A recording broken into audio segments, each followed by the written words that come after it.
10 years after we got married, Samuel cheated on me. He shamelessly brought the two children of his mistress in front of me, saying they needed a father and that those poor kids deserved pity. Our daughter begged him to stay, but he was unmoved. I didn't cling to him. I took my daughter and left, afraid she would suffer, and I never remarried. Years later, my daughter met a wonderful man. My granddaughter was adorable too. I spent my days taking care of her and living a peaceful life. On my 60th birthday, my daughter and son-in-law told me they were too busy with work and that my granddaughter had a last-minute tutoring session, so they would celebrate my birthday the next day. But that very night, I stumbled upon a local video on social media. In a luxurious hotel room there they were, my daughter, her husband, Samuel, and those two children. 6 people, gathered and singing a birthday song for Samuel's mistress. My daughter even called her Mom Monica. Chapter 1. My daughter had insisted we throw a big celebration for my 60th birthday. I told her not to overdo it, but she said she had seen how hard I worked all these years and that I deserved a grand celebration. Her words truly touched me. Over the years, I had raised her alone, watched her grow up, get married, and start a family of her own. My son-in-law had always been very respectful, treating me as his own mother. My granddaughter was sweet and always called me Grandma so affectionately. I was happy. The pain from Samuel's betrayal had slowly faded, thanks to the love of my family. So when my daughter suggested a big birthday party, my heart was truly warmed. As we grow older, we crave liveliness. The warmth of family gathered around, that is what gives life its meaning. So that day, I woke up early, dressed nicely, took my granddaughter Sophia to school, and left breakfast ready for my daughter and son-in-law before they headed to work. My daughter had said they would handle some work in the morning and return early to celebrate my birthday. I stayed home, tidying up and waiting for them. I waited and waited, long past the time they said they'd be back, but there was still no sign of my daughter.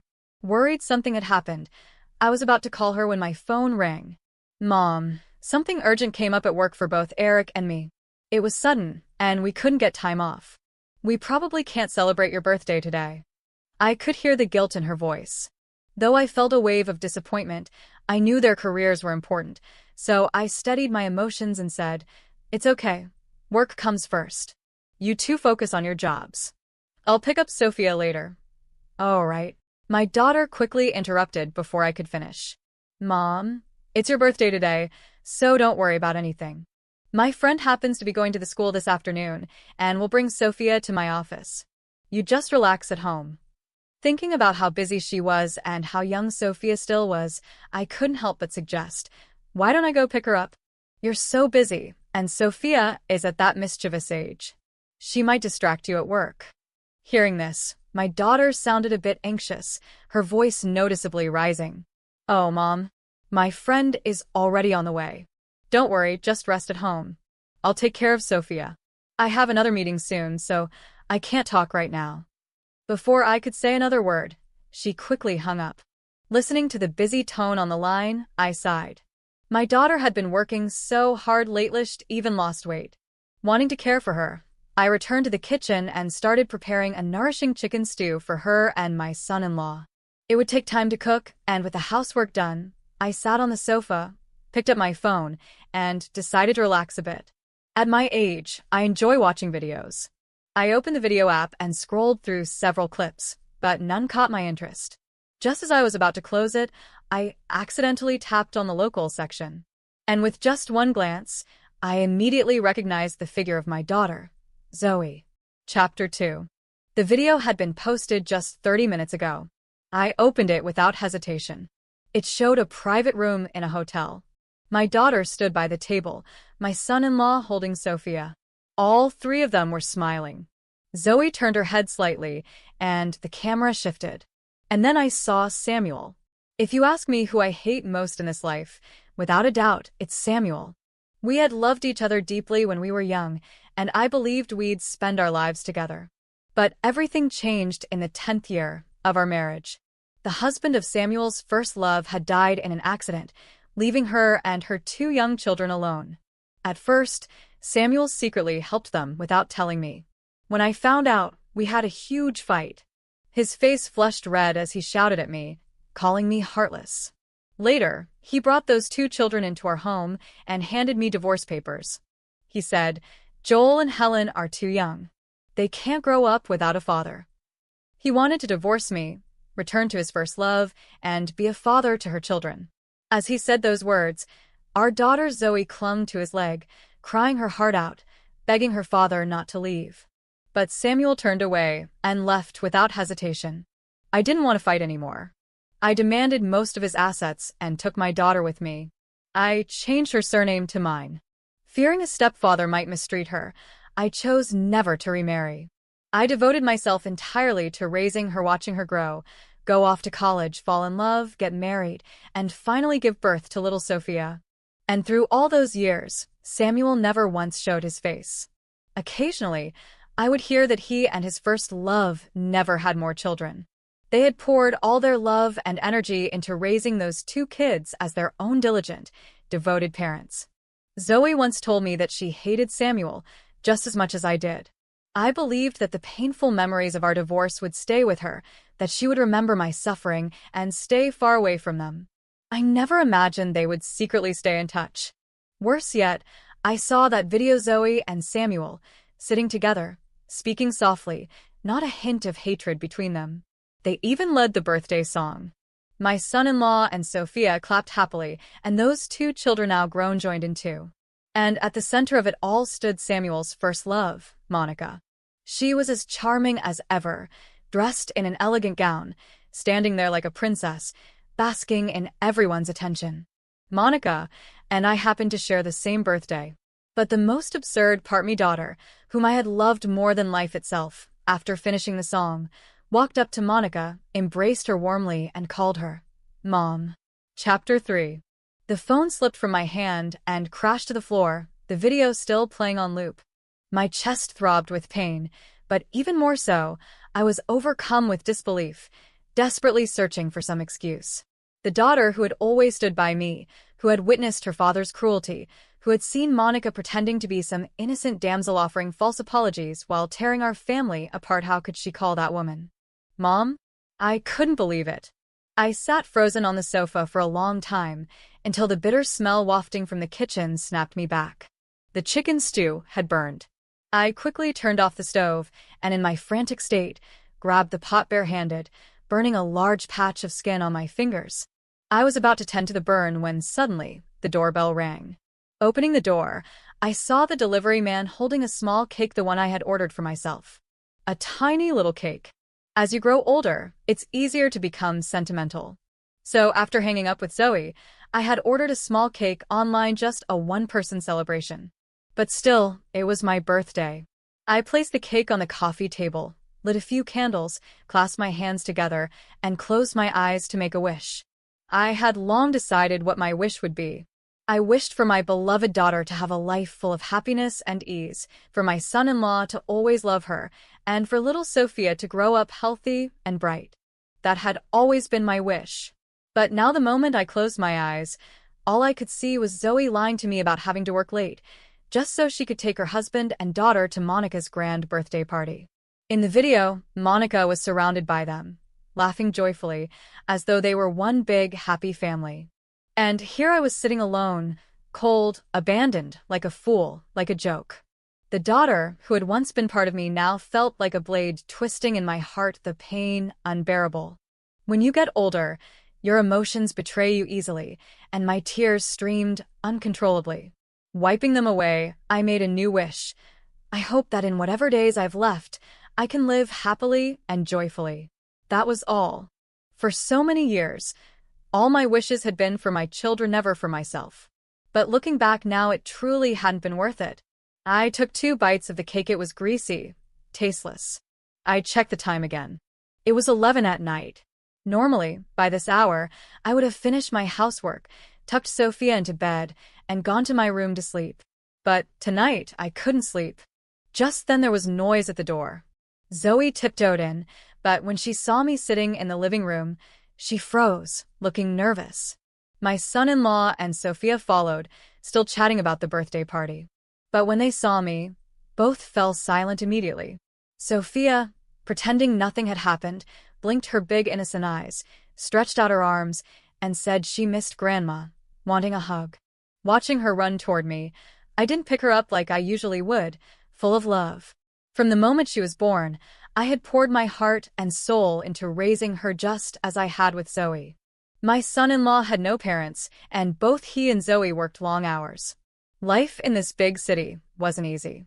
So I had always cared for Sophia, giving my daughter and son-in-law peace of mind so they could focus on their work. But now, this little one just like her mother had betrayed me too. She rubbed her shoulders, saying how exhausting work had been today, and promised we'd have a big celebration tomorrow. Her eyes landed on the small cake on the table, and she froze for a moment.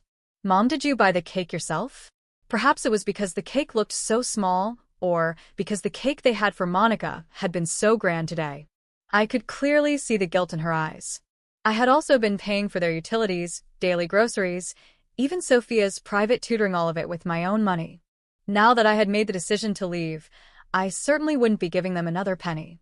Whether they could manage without my help was no longer my concern. Besides, I actually owned another property, a place I had never told anyone about, not even Zoe. I had bought it long ago to protect myself, worried that my son-in-law might turn out like Samuel. I kept it in my name, planning to transfer it to my daughter after I was gone. But now it seemed there was no need. That property would become my new home. And with my generous monthly pension, I could live quite comfortably on my own. When I came out of my room, Zoe was still crying, and the cake was still sitting on the coffee table. The whole place was in chaos. Without hesitation, I grabbed my suitcase and left. Chapter 4. By the time I settled in, it was already 3 in the morning. After taking a hot shower, I crawled into bed. When I checked my phone, there were no missed calls, no unread messages. After all this was a daughter I had raised for over 20 years. It still hurt a little. But perhaps that was for the best. Pain made it easier to let go and not be persuaded to return. I canceled my usual morning alarm. Then I turned off the lights, pulled the covers over me, and pushed all those thoughts from my mind, closing my eyes to sleep. But that night, I couldn't sleep well. Over and over, I dreamed of the years I had spent with Zoe. Back when Samuel had insisted on divorcing me, though I had taken most of his assets, Zoe had been so young. The trauma had hit her heart so badly that for a while, she couldn't even attend school. I had no choice but to quit my job temporarily and stay by her side every single day. She often slept fitfully, waking in the middle of the night with nightmares, crying, begging for her mommy and daddy not to leave her. I would hold her close and sing the lullabies that had comforted her since she was a baby, staying with her all through the night. She would sleep peacefully, but I would wake with a sore back and an aching arm. Back then, when Zoe saw me in pain, she would clutch my hand tightly and start massaging my arm. "Mommy, I'll rub it so it won't hurt anymore," she would say, so sweet and obedient. I took a deep breath, opened my eyes, and glanced at the time on my phone. Even though I had canceled the alarm, after so many years, my body clock woke me at the usual hour. Normally, I would head to the kitchen to prepare breakfast. Then I'd call Sophia to get up. She was still small and always liked to laze in bed. I would cheer her up, carry her out of bed, help her wash up, braid her hair into a cute little style, and then give her breakfast. After she finished eating, I would take her to kindergarten. When I returned, Zoe and Eric would have already eaten and left for work. I would clear the dishes, clean the house. My whole day would revolve around this family. There was barely a moment for myself. But now things were different. After waking, all I needed to do was make breakfast for myself. After eating, I could take a walk through the neighborhood, stretch my limbs, a comfortable, relaxed life. But before I finished my morning stroll, Zoe called. I ignored the first call. She called again a second time. A third time. It wasn't until the fifth call that I accidentally pressed the answer button. I didn't turn on the speaker, but Zoe's voice was still surprisingly loud. "Mom, Where did you go all night? How old are you now, running off like some rebellious teenager? You didn't even think about Sophia's going to be late for school. And there's no breakfast. Are you really going to let us go to work on empty stomachs? You know I have an important meeting today. I can't be late." Every word as if taking care of them had always been my duty. I said nothing. But on the other end, Zoe kept talking. All I asked was for you to help with the child, cook some meals, clean the house. You've been living comfortably at home while Eric and I work hard for this family, getting up early, staying up late. And now you just disappeared and you think you're being irrational? Irrational? I couldn't help but let out a bitter smile. This was the daughter who shared my blood. I had dedicated my whole life to her. Yet she seemed to never see my sacrifices, always taking it all for granted. If it had been yesterday, perhaps I would still feel hurt, reluctant to let go of these years we had depended on one another. But from this moment on, I was truly disappointed in her. Zoe, though I lived in your house, your mortgage, and all the other expenses were paid with my money. I worked hard taking care of this family. If you think that's living comfortably, then from now on it's your turn to handle everything. As for me, since you no longer want me as your mother, I no longer need a daughter like you. With that, I hung up, not bothering with her anymore. Even so, my mood was heavy. So I changed clothes and decided to go to the mall. For so many years, my life had revolved around Zoe, her husband, and her daughter. I rarely went shopping, rarely bought clothes for myself. Now that all these burdens had been lifted, my savings and monthly pension were more than enough for me to live well. Buying pretty clothes, handbags, jewelry, becoming a carefree, stylish old woman. Honestly, it sounded quite nice. Chapter 5. But what I didn't expect was that the very first time I decided to indulge myself and go shopping, I would run into Samuel at the mall. He was walking with Monica. The two of them entered a clothing store, and we came face to face. When Samuel saw me, he looked evasive. Monica, on the other hand, smiled smugly and walked right up to me, wearing the same arrogant expression she had the first time we met, just as hateful. "Julia, you're shopping too?" She didn't bother hiding her mocking smile, her eyes scanning me from head to toe before shaking her head and speaking in a condescending tone. "Look at you staying home every day looking after kids and doing housework. Even if you buy a nice outfit, when do you ever have a chance to wear it? Or maybe you've got your eye on some old man lately and you're trying to dress up to catch his attention." People naturally love gossip. Her voice was loud enough that many other customers in the store turned to look. This woman, once the other woman, clearly had no intention of being polite. As more and more eyes turned toward us, I replied coldly, "How could I ever compare to you? Back then, when your husband had just passed, you threw yourself into my husband's arms with 2 children in tow. Skills like yours, even after all these years, I could never learn." The customers present, many of whom had seen life's ups and downs, easily caught the deeper meaning behind my words, even if I hadn't said it outright. One shopper, just walking in, exclaimed, "Oh, so she's the other woman." Hearing that, Monica's face turned bright red. Samuel quickly stepped forward, trying to scold me. "Julia, don't go too far." I laughed and turned to the shopper, pointing at Samuel. "That's the man who was seduced back then. Said those poor children had no father, so he abandoned his own daughter to become their dad. To this day, those children don't even carry his surname, and he doesn't care. Isn't he noble?" Those 2 children still only called Samuel uncle, and that had always been a sore spot for him. Now that I'd laid it all out in public, his face darkened even more, but he couldn't say a word because everything I said was true. He could only glare at me angrily as laughter rippled through the crowd, calling him a fool. Monica was furious too. Unable to argue with me, she grabbed Samuel, ready to leave. But fate had other plans at that exact moment. Zoe happened to arrive at the mall after work and bumped into Monica. "Mom, Monica, what's going on?" Seeing Monica's upset expression, Zoe immediately asked anxiously. Monica, who had been seething just moments before, straightened up and looked pitiful, glancing back at me. "Your mother, she's still angry with me. It's my fault. I shouldn't have let you come celebrate my birthday." As she spoke, Monica lowered her head, looking completely wronged. Zoe looked up at me. Perhaps she still harbored anger from this morning, because she didn't hesitate to take Monica's hand and approach me, her tone sharp. "Mom, is it really necessary to keep throwing tantrums? Look at Monica. Mom's kind and gentle. You're the one always losing your temper. Any man would know which woman to choose." What a wonderful daughter. I had raised such a direct knife to my heart. Without thinking, I raised my hand and slapped her hard across the face. A child who had once been a part of me should never have turned into a knife, stabbing me in the heart. It was all too ironic. "Mom, You hit me again? She covered her face, shocked. I looked at her coldly. The heart that had once beat for her was slowly hardening, turning to anger and then to a deep, cold calm that comes after complete disappointment. To me now, Zoe felt like a stranger. That stranger was no longer my daughter. I didn't want her anymore. So I simply extended my hand and pushed her right toward Monica and Samuel. If you prefer them so much, then from now on call them Mom and Dad. I'm not lucky enough to be your mother, nor do I want to be anymore. She actually seemed amused by my words, as if my reaction delighted her. Grabbing Monica's arm, as if to provoke me, she said loudly, "If you don't want to be my mom, fine. I don't need a mom like you, so unstable and emotional.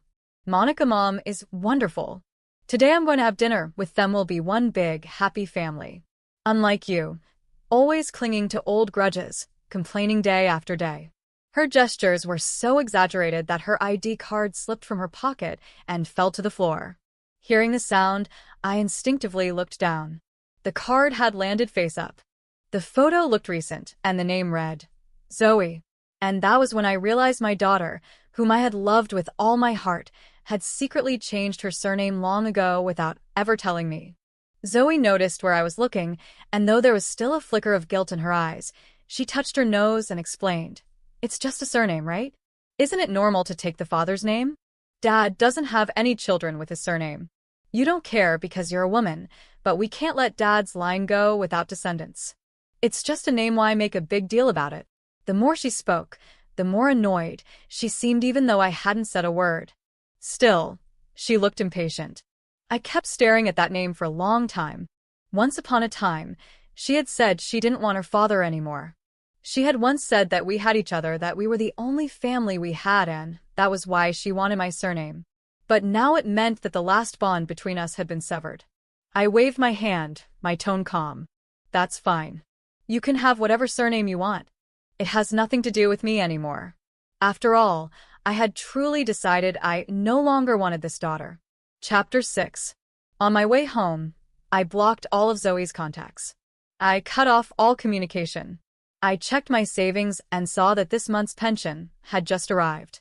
Without hesitation, I booked a small, elegant tour online, packed my suitcase, and set off on a trip. All these years, I had devoted myself entirely to Zoe and had never once had the chance to see the beautiful mountains and rivers of this vast world. She had always said one day, when she grew up, when she graduated, when she got a job, when she got married, when she had children, when the kids were older, she would take me traveling. But year after year, I waited, and that day never came. Fortunately now, on my own, I could still go see the wonders of the world. I visited the mountains, then the sea, and enjoyed chatting with others in the tour group. One of them, I called Sister Miranda. Sister Miranda, like me, had dedicated her whole life to her family. Her biggest wish had been for her husband and children to take her traveling. But even such a simple wish had been met with scorn. They told her she was being immature. They said that at her age, she should stay home and care for the grandchildren, and that it was shameful for someone her age to be out wandering. Hurt, she had used her savings, blocked her family, and embarked on this spontaneous journey. We shared similar perspectives, having gone through similar experiences. We had a wonderful time together on the trip. In fact, before we parted ways, we exchanged contact information and agreed to plan our next trip together. But just as there are joys, there are troubles too. In our tour group, there was an older man, a year older than me. His wife had passed away from illness years ago, and though he had children and grandchildren, he still lived a cheerful life. But he said that without a woman in the house, there was always a sense of loneliness.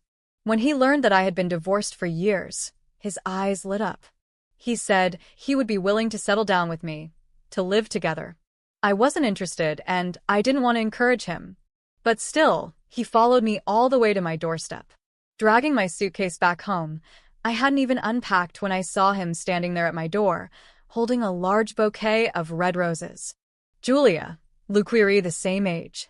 You're divorced, I'm widowed. Why don't we live together? I like you very much. I'll give you all my savings. I won't ask for much. My children take care of the grandkids. You'd only need to take care of Mado, the laundry, cook, and go for walks with me. If my kids are busy, you could help watch the grandkids too. It's not too hard listening to his words. I took a deep breath. If I were 20 years younger, I would have grabbed a mop and thrown it at his head. But now, at my age, I feared I'd strain my back before I even picked it up. So I simply called building security to have him removed. Julia, why are you being so cold? Don't you like me? Even though I'm over 60 now, I'm still a handsome old monyod, have some status with me. You've been alone for so many years, don't you feel lonely? As the guard escorted him out, he struggled and kept talking. Finally fed up, I threw the bag of garbage I was holding right at him. The commotion was so loud that Zoe, who had just entered the complex, immediately saw me. Mom. What are you doing here? She asked, hurrying over. I had just returned from a 3-month vacation, feeling relaxed and having gained a bit of weight. Unlike her, she looked thin and worn, clearly having lost weight. I said nothing. She came closer, looked at the old man still struggling nearby, and seemed to realize something. She immediately pointed at me. Mom, how old are you? And you're still thinking of finding a companion? Aren't you ashamed?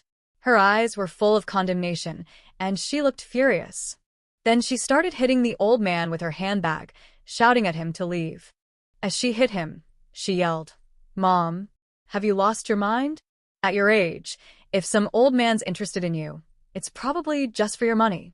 And here you are, foolishly falling for his trap. After driving the man away, she turned to me and pointed to the building behind me. What's going on now? You've been ignoring my calls all this time and now you're renting a place here, living it up? She seemed to realize something and grew even more annoyed. Then she said, You're living carefree while I'm at home struggling with work and raising a child all by myself. I'm overwhelmed and you're just making things harder.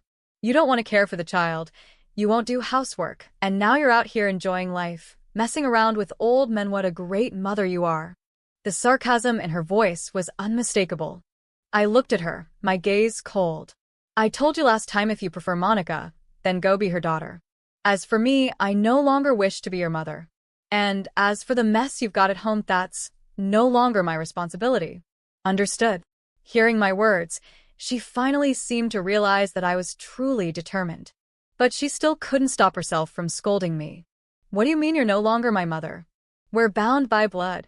You gave birth to me, of course I'm your daughter. So just come home soon. There's a mess at the house. You used to pay the mortgage and utilities, and now you've disappeared without a word. Do you know how lost you left Eric and me? We don't earn that much to begin with, and we still have a child to raise. We haven't saved a single penny these past few months, and it's all your fault. Hearing her accusations, I slapped her again. Get out of here. I was truly disappointed. I didn't want to hear another word from her. I turned and walked away. She covered her cheek where I had slapped her and stomped the ground angrily. Mom. Seriously? I was just telling the truth, and you hit me for that. No wonder Dad didn't want you back then. That comment stopped me in my tracks. I turned around. She looked at me with raised eyebrows, as if expecting me to soften. I threw the other bag of trash I was holding straight at her head.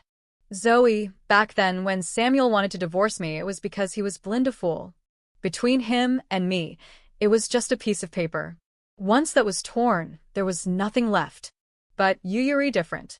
You're connected to him by blood, and even then, he chose to abandon you for 2 children who weren't even his. Deep down you know who the real fool is. Maybe I never thought the day would come when my own flesh and blood would turn against me. But if this is how it had to be, so be it. She might be my flesh and blood, but now I see her as rotten flesh, and cutting it away is the only way to heal. No one holds on to rotten flesh. It simply isn't worth it. Zoe isn't worth it. I turned again, and her face flushed with anger. She was about to say something else, but suddenly her phone rang. She answered it, then cried out in shock. What? The house is on fire? Immediately, she turned and ran back. The woman who had come with her also ran off, shouting, Miss, are we still seeing the house today? Chapter 7. Eric's parents had died when he was young, so after he and Zoe married and had a child, I moved in with them. I cared for the child and managed their household. I had lived in that community for many years and knew quite a few people, especially Lily. She loved gossip more than anyone. Whenever something happened in the neighborhood, she was always the first to know and would share it with us old friends. Like this time when Zoe's house caught fire within 30 minutes, Lily called me on video. We had always gotten along well. Even after I moved out, she would still ask how I was and tell me not to hesitate if I needed anything. So, of course, I didn't ignore her call. As soon as I answered, I saw her excited face, her camera pointed at Zoe's apartment window. "Julia, your ungrateful daughter Karma finally caught up with her." She laughed, then began telling me everything that had happened these past months. Back then, when I went on my trip, Zoe couldn't find me and was still furious about the slaps. So she stayed close with Monica. Monica's 2 kids still weren't married. Joel was a troublemaker, never liked school, didn't like working, and spent his days lazing around at home. Helen didn't want to work either, always dreaming of marrying rich. When Monica saw that Zoe had bought a big house even if it still had a mortgage, her family circumstances were quite good. So Monica decided to send her 2 kids to Zoe's place, saying they should spend more time together as family. Monica's kids didn't hold back. They came by every couple of days, always empty-handed, and leaving with armfuls of things. Joel even invited a group of friends over to party. The house was a mess full of smoke and chaos. Eric was furious. He fought with Zoe, but Joel kept up his antics, completely unfazed. This time, Joel secretly brought people over again. They drank heavily, and one of them, lying on the sofa, knocked over a half-full bottle of liquor. A cigarette ash set the sofa on fire, and with alcohol spilled on the floor, the flames spread quickly. Eric arrived home just in time to see thick smoke pouring from the window. Joel barely escaped in time. When he saw Eric, who had just returned from work, the first thing he did was curse him, blaming the poor quality of the house for nearly killing him and demanding compensation. Eric snapped and fought him on the spot. Even with a crowd trying to break them up, they couldn't be stopped. When Zoe came home, Joel and Eric immediately stopped fighting and both turned their anger on Zoe, cursing her out. In short, after all the chaos, the house was unlivable for the foreseeable future. Zoe had originally planned to stay at Samuel's place for a while, but he flat out refused, saying there was no room for them and telling them to go to a hotel with not a shred of sympathy. A crowd had gathered outside the apartment building, munching on sunflower seeds and watching the drama unfold. Lily pointed her camera at them, giving me a live broadcast. In the end, Lily said to me, "Bad people always get what they deserve. Don't feel sorry for her. A daughter like that isn't worth your pity." I nodded, feeling nothing for her. My disappointment had long reached its peak. Watching the video of them all tangled up in their mess just seemed ridiculous to me. Family ties had become something utterly ironic by that point. Chapter 8. In the end, Zoe thought she had won. She moved her family in to prove her decision was right. But what she didn't know was that very choice would completely ruin her. As for me, after that video call with Lily, I stopped paying much attention to Zoe's affairs. Recently, I found a new hobby: handmade pottery. Going to the workshop, shaping small, cute crafts, it really helped me relax. I went several days in a row. And as fate would have it, right next to the pottery studio was a hotel. Just as I was leaving with my finished pieces, I ran into Zoe at the hotel entrance. And standing in front of her half-dressed were Eric and Helen. "Eric, we've been married 7 years. I gave you a beautiful daughter. How could you be with Helen behind my back?" she shouted at the top of her lungs. Little Sophia clung to her hand, looking frightened. Helen's clothes weren't even fully adjusted. Over the years, she had dated many men, always carefree. Even now, under everyone's gaze, she showed no shame, instead leaning on Eric in front of the crowd. "Zoe, you're just an old, worn-out woman now. No one helps you with the child, and you had to quit your job to stay home. You don't even take care of yourself anymore. How could Eric not be tired of seeing you every day?" Then she threw Eric a flirtatious glance. "Eric, do you prefer this old woman or me?" Helen was charming and, more importantly, young. Eric and Zoe had been arguing constantly, and cracks had long formed in their marriage. Now, caught in the act, Eric showed no guilt. He said bluntly, "Zoe, why make such a scene? You should be home taking care of the child instead of running around. What man doesn't cheat? Look at your dad. Didn't he leave your mom for another woman? And you forgave him. You even call that woman mom. If you could accept that, why can't you accept this?" Hearing Eric's words, Zoe's eyes widened. She shook her head over and over. Eric. Eric. How can you say that? How can you say that? She seemed to break down, trying to hit him. Eric pushed her aside, shielding Helen in his arms, looking at Zoe with a mocking smile as if she were a clown. Zoe, let's stop pretending. Do you really think your dad cares that much about you? If I hadn't worked so hard to buy that house, do you think he'd even consider taking you back? He just wants to squeeze more money out of you for Joel and Helen. And you fell for a thoping for love, huh? But at least you did one good thing. Helen is much more fun and understanding than you. Let's divorce. I don't want the kid. You keep her. We'll split the money 50-50. And since you were fine with what happened to your mom, I guess you won't have the face to argue, right? Every word pierced Zoe's heart. She became hysterical, sobbing uncontrollably. Helen remained calm, casually tossing her hair back, and even bent down to look at little Sophia. Hey, little one, don't you think your mom is overreacting? Making such a big deal over something so small. Hearing that, Zoe's eyes widened instantly. Stay away. Don't you dare touch my daughter. She yanked Sophia toward her forcefully. The child's delicate little arm hurt from the pull. Sophia immediately began crying and pushed at Zoe. You're a bad mom. I don't want you. Sophia, I'm your mother.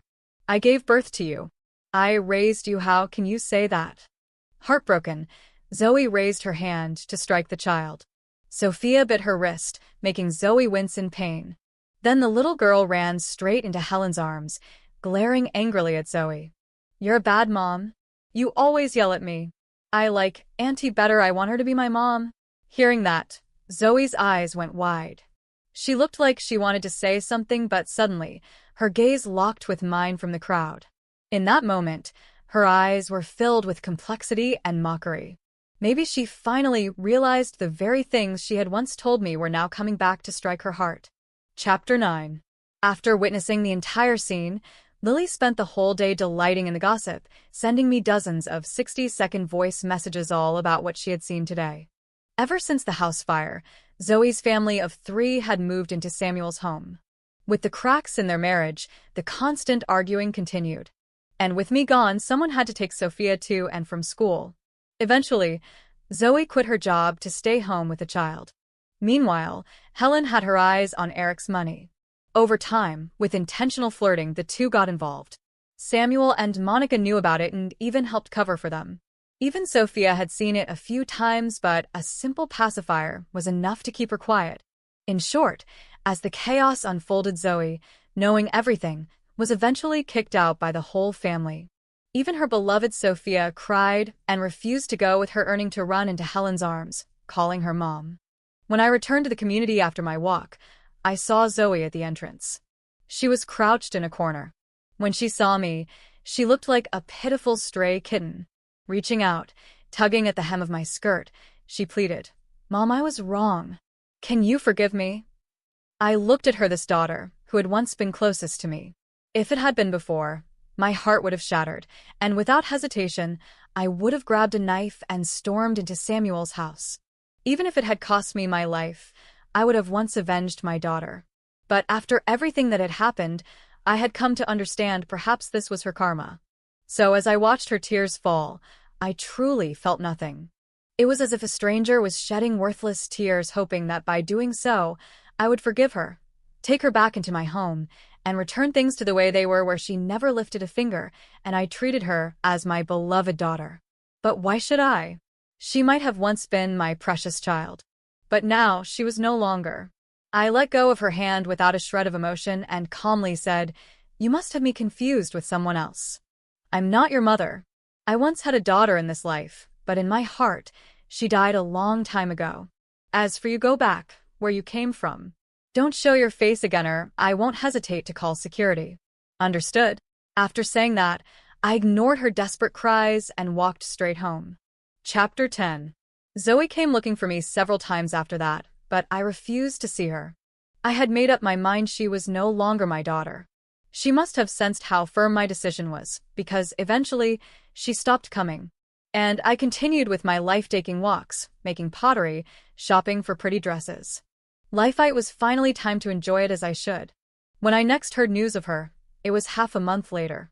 Zoe had suffered a lot as a child. She had always been mentally fragile.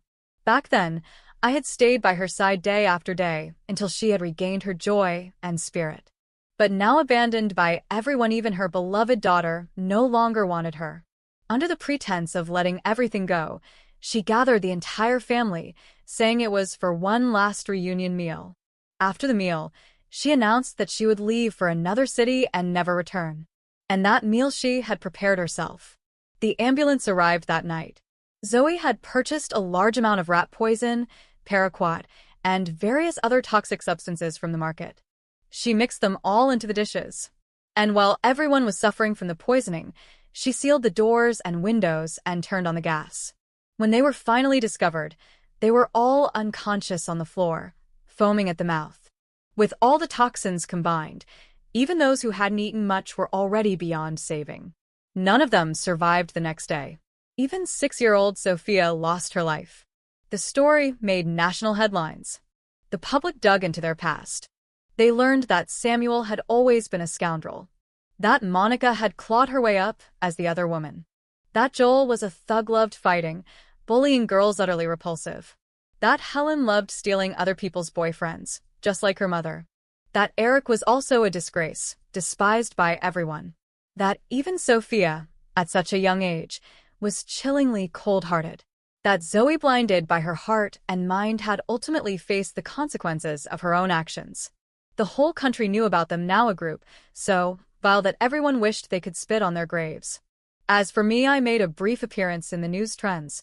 I took the opportunity to do a live stream of my pottery. It drew many viewers. Some people felt I had suffered too much. They sent me donations. I donated every penny I received from that live stream to help others in need. And as for me, from that moment on, I had no more ties, no more burdens. I lived a carefree and happy life.